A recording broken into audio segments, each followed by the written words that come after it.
Hello guys, ఈరోజు మీకోసం special అన్నమాట. గులాబ్ జామ్ ఎట్లా రెడీ చేస్తాను ఈ బ్లాగ్లో చెప్తాను. నేను 2 ప్యాకెట్లు తీసుకున్నాను గులాబ్ జామ్, నెయ్యి తీసుకున్నాను ఫ్రెండ్స్. తీసుకున్నాక గులాబ్ జామ్ పౌడర్ తీసుకున్నాను, ఒక గిన్నెలో వేసేసిన. నెయ్యి ఏమో దాంట్లో మీకు ఎంత సరిపోతే అంత తీసుకోవాలా. మీరు నెయ్యి తీసుకొని కొంచెం పాలు వేసి, నేను అయితే నెయ్యి కొంచెం ఎక్కువ వేసిన, తర్వాత కొంచెం మిక్సర్ వేసిన నేను. చూడండి, నెక్స్ట్ నేను ఇప్పుడు పాలు తీసుకున్నా ఫ్రెండ్స్.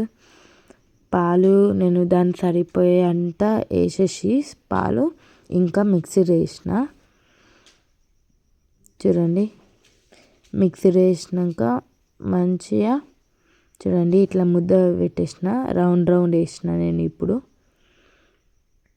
చూడండి మొత్తం సర్కిల్ వేసిన. చూడండి ఫ్రెండ్స్ ఎంత స్పాంజీ ఉన్నాయో.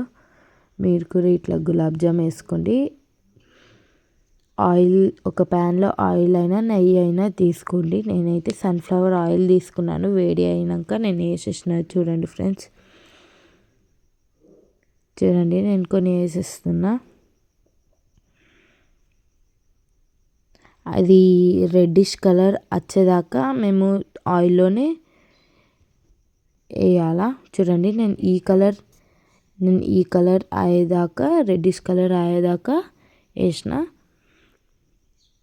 చూడండి, మా మమ్మీ పాకంది చూపెట్టలే ఫ్రెండ్స్, ఇంకొకటి బ్లాగ్లో చూపెడతా. మా మమ్మీకి తెలియదు.